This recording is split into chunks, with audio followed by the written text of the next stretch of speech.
నేను మంచి వాళ్ళు వచ్చినప్పుడు చేర్చుకుంటాము. రేవంత్ రెడ్డి వస్తే కూడా అది తప్పకుండా ఆలోచన చేస్తారు పార్టీ. అది కానీ వస్తాడా రాదా అని మీరు ఆయన అడగాలి, నేను అడగాను. వస్తే మాత్రం మీరు ఆహ్వానిస్తారు. నేను ఎవరైనా చేర్చుకుంటా అంటే మళ్ళీ వస్తాను గమ్మత్తు. రేవంత్ రెడ్డిని ఎవరైతే ఉందమ్మా, ఓకే రేవంత్ రెడ్డి వచ్చిన మా పార్టీలో నా అలాగనే మెంబర్ చేయాలి. నువ్వు చేరినప్పుడు ఎట్లుంటుందో ఆయన వచ్చినప్పుడు అంతే ఉంటుంది. పెద్ద తేడా ఏమి ఉండదంట. పార్టీ మెంబర్షిప్ కోసం అడుగుతున్నా, చేర్చుకోవడంలో. ఓకే, చేర్చుకున్న తర్వాత ఏ రకంగా ఉంటే తర్వాత విషయం. సరే, పార్లమెంట్ ఎన్నికలు అయిపోయిన తర్వాత బీఆర్ఎస్ పార్టీ గెలుచుకునే సీట్లని బట్టి పొత్తు అనే అంశం తెర మీదకి రాబోతోంది. ఇప్పుడు లోపాయికార ఒప్పందం కొనసాగుతుంది బీఆర్ఎస్ కి బీజేపీకి అనే వారికి. ఇప్పుడు ఏం తిట్టాలి నేను చెప్పాలను? ఏ భాష మాట్లాడాలి? తిట్టలేని అంటున్నారు సార్, మళ్ళీ ఏం తిట్టాలంటున్నారు? ఏం భాష మాట్లాడాలో చెప్పండి. ఇంత దద్దమ్మ భాషలు మాట్లాడేవాడు చెప్తే దాన్ని ఎట్లా కలుస్తారండి? ఎప్పుడన్నా మేము కలిసామా టీఆర్ఎస్ తోటి మా జీవితంలో? కాంగ్రెస్ పార్టీ మేము అంటున్నా కదా, దానికి సాక్ష్యాలు ఉన్నాయి. నాకు నువ్వు అలా అంటున్న మాటగా ఒక సాక్ష్యం చెప్పుకొని బీజేపీ బీఆర్ఎస్ ఎక్కడ కలిసింది ఈరోజు? కాంగ్రెస్ టీఆర్ఎస్ కలిసిన 1,90,000 చెప్తాను నేను. ఎలక్షన్స్లో కలిసి పోటీ చేశారు ఈ లోకాలంలో. కేంద్రంలో కాంగ్రెస్ పార్టీ ప్రభుత్వంలో మంత్రిగా పనిచేశాడు కేసీఆర్. బీఆర్ఎస్ ప్రెసిడెంట్గా ఉండి టీఆర్ఎస్ ప్రెసిడెంట్గా ఉండి మంత్రిగా పనిచేశాడు. ఇక్కడ హైదరాబాద్లో కాంగ్రెస్ పార్టీ ప్రభుత్వం ఉంటే ఇదే హరీష్ రావు వీళ్ళందరూ కూడా కాంగ్రెస్ ప్రభుత్వంలో మినిస్టర్ అయ్యాడు. మొన్న రాష్ట్రపతి ఎలక్షన్లో ద్రౌపది ముర్ము ఎలక్షన్స్కి మొత్తం ఆమెకు ఎలక్షన్ ఏజెంట్గా బీఆర్ఎస్ ఉండి ఆమె పిలిచి మన కాంగ్రెస్ అభ్యర్థికి, రాష్ట్రపతి అభ్యర్థికి అనుకూలంగా మొత్తం ప్రచారం చేశారు. ఢిల్లీకి పోయి కాంగ్రెస్ పార్టీలో మెర్జ్ చేస్తామని చెప్పాడు. నేను కూడా చెప్పాడు కదా, నిన్న టీవీలో చెప్పినట్టు మెర్జ్ చేస్తామని అనుకున్నామని. మెర్జ్ చేస్తానికి ఒప్పుకున్నాడు. సోనియా గాంధీ కాళ్ళు మొక్కారు కుటుంబ సభ్యులు 1 by క్యూలో అయ్యి. నేనెప్పుడు వాళ్ళతో కలిశాను చెప్పండి?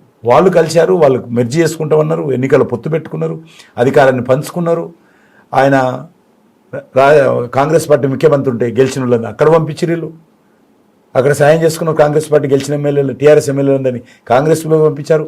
మళ్ళీ కేసీఆర్ ముఖ్యమంత్రి కానీ కాంగ్రెస్ ఎమ్మెల్యేలందరినీ కాంగ్రెస్ వాళ్ళు ఈయన దగ్గర పంపించారు. మళ్ళీ ఇప్పుడు రేవంత్ రెడ్డి ముఖ్యమంత్రి కానీ మళ్ళీ కేసీఆర్ వాళ్ళ ఎమ్మెల్యేలందరినీ మళ్ళీ కాంగ్రెస్ పంపిస్తున్నాడు. వాళ్ళకు పంపించేటివి తెప్పించుకునే ఇచ్చిపుచ్చుకునే ఉన్నాయి, మా దగ్గర ఏం లేవు. ఉంటుందా సార్ తెలంగాణ గవర్నమెంట్ 5 ఏళ్ళు కాంగ్రెస్ పార్టీ పాలిస్తుందంటారా? మీ ఉండాలి, తప్పేముందాం. నమ్మకం నేను చెప్పను, అది నేను అట్లా ఏది కూడా మాట్లాడను. అంటే బట్ ఒకటి మాత్రం చెప్పగలను, కేసీఆర్ గద్దె దిగడానికి 10 సంవత్సరాలు పెట్టింది. కాంగ్రెస్ గద్దె దిగడానికి 5 సంవత్సరాలు చాలు. నెక్స్ట్ బీజేపీ తప్పకుండా. కేసీఆర్ గద్దె దిగడానికి 10 సంవత్సరాలు పెట్టింది. కాంగ్రెస్ గద్దె దిగడానికి 5 సంవత్సరాలే చాలు. ఇక 3 సంవత్సరాలు అంటే లేదు. 5 సంవత్సరాల తర్వాత ఖచ్చితంగా బీజేపీ అధికారంలోకి వస్తుందంటారు? 100%. వస్తే ముఖ్యమంత్రి ఎవరు? కిషన్ రెడ్డి గారు. ఎలక్షన్ రాలేదు కదా. వస్తే సార్ మీ అజంప్షన్ సార్ వస్తుంది 5 ఏళ్ల తర్వాత వస్తుంది కూడా కావచ్చు. సార్ మోదీ ఇది దోస్తులు అనుకున్న వారిని రైట్స్ చేస్తుంది, జైల్లో వేస్తుంది. పదే పదే సార్ ఇది పాత క్వశ్చన్ కావచ్చు కానీ ఆన్సర్ లేని క్వశ్చన్. పదే పదే ఒక ముఖ్యమంత్రి కూతురికి కూడా బెయిల్ రాకుండా అడ్డుకుంటున్నది బీజేపీ. ఇప్పటికి నేను నిన్న రోజు ప్రతి ఇంటర్వ్యూలో ఇదే వస్తుంది క్వశ్చన్. మార్చండి కొద్దిగా మీరు ట్రాక్. ఒకసారి ఒక నిమిషం అండి. ఒక పార్టీ నుంచి కానీ ఒక వ్యక్తి నుంచి కానీ ఒకసారి క్లారిఫికేషన్ వచ్చినాక క్లియర్గా మళ్ళీ అదే క్వశ్చన్ అడగడం చికాకేస్తుంది, పనికిరాని క్వశ్చన్లు. అంటే ఇక ప్రతిసారి మీ ఏజెండా మా మీద రుద్దడం ఏంది? బెయిల్ రాకుండా అడ్డుకుంటుందా బీజేపీ? న్యాయస్థానం అమ్మది, కోర్టు, సుప్రీంకోర్టు, హైకోర్టు. ఏదైనా ఇప్పుడు నేను తీసుకుపోయారనుకో, అరెస్ట్ చేసి తీసుకుపోయారనుకో, రేపు నా అడ్వకేట్ వాదిస్తాడు కదా ఆ సాక్ష్యం చూపిమని. సాక్ష్యం చూపించకుండా జడ్జి నాకు జైల్లో పంపించడానికి వెళ్ళలేదు కదా. ఎవరైనా సాక్ష్యం చూపించాలి కదా. నేరం చేసిన సాక్ష్యం చూపిస్తేనే జైలుకు పంపిస్తారు. జైలుకు పంపడం అంత ఈజీ కాదు.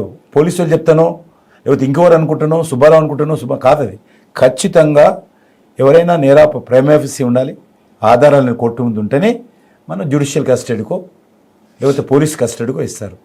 కాబట్టి ఉన్నదా లేదా, లేకపోతే ఎందుకు పంపిస్తారను? కోర్టు అంత గుడ్డిదా? న్యాయస్థానాలు, న్యాయమూర్తులు, న్యాయవాదులు అంత పనికిరాని వల్ల? గవర్నమెంట్ అనుకుంటే ఇష్టమని ఏదైనా చేయొచ్చు. ఇది ప్రజాస్వామ్య రాజ్యం. గవర్నమెంట్ అనుకుంటే ఎవరిని వాళ్ళని జైల్లో పెట్టడానికి ఉండదు. కోర్టు ముందు చూపించాల్సి వస్తుంది సాక్ష్యాలు.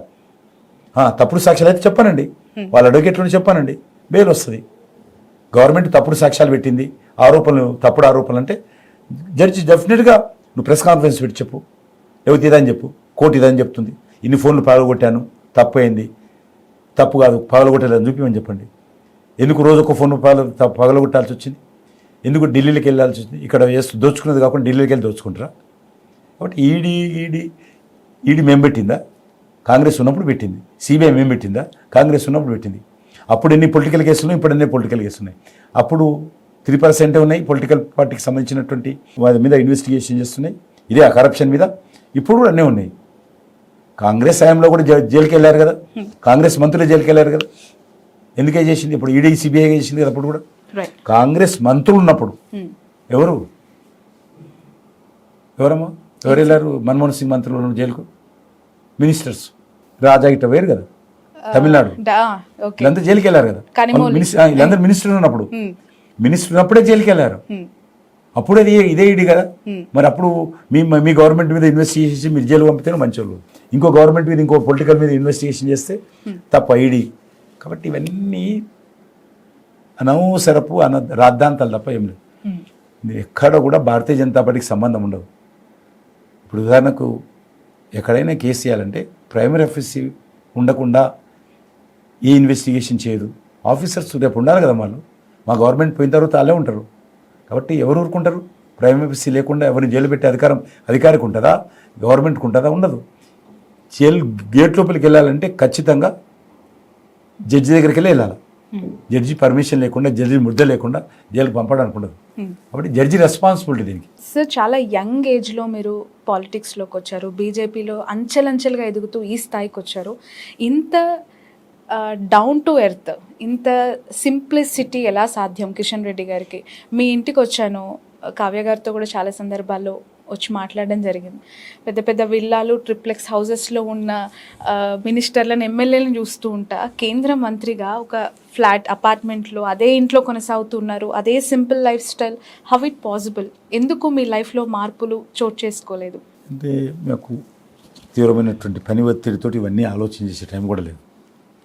నేను 40 years నుంచి ఇదే టెన్షన్లో బ్రతికాను, ఇదే టెన్షన్తో పార్టీ పనిచేస్తున్నాను, ఇదే తీవ్రమైనటువంటి ఒత్తిడిలో పనిచేస్తుంటాను.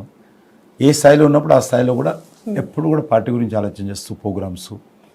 ఇప్పుడు మంత్రి అయినాక ఇంకా ఒక దిక్కు తెలంగాణ ప్రెసిడెంటు, ఇక్కడ సికింద్రాబాద్ ఎంపీ, 3 కేంద్ర శాఖలు, క్యాబినెట్ మినిస్టరు. అది కాకుండా మళ్ళీ నాకు పార్టీ, గవర్నమెంట్ అలాగలగ్ అనేక కార్యక్రమాలు పెడుతుంది. ఇవన్నీ చేయడంలో కొద్దిగా అంటే తప్పకుండా అవన్నీ సెటరేట్ అవుతాయి. రైట్. మీ ఈ పదవులన్నీ కూడా, అంటే ఇన్ని రోల్స్ అండ్ రెస్పాన్సిబిలిటీస్ చెప్పారు కదా, కామన్ పీపుల్తో డిటాచ్మెంట్ ఏమైనా క్రియేట్ చేశాయా? తప్పకుండా. నేను అంటే నన్ను ఎట్లా కంపేర్ చేస్తారంటే, నేను ఒక ఎమ్మెల్యే ఉన్నప్పుడు అంబర్పేటలో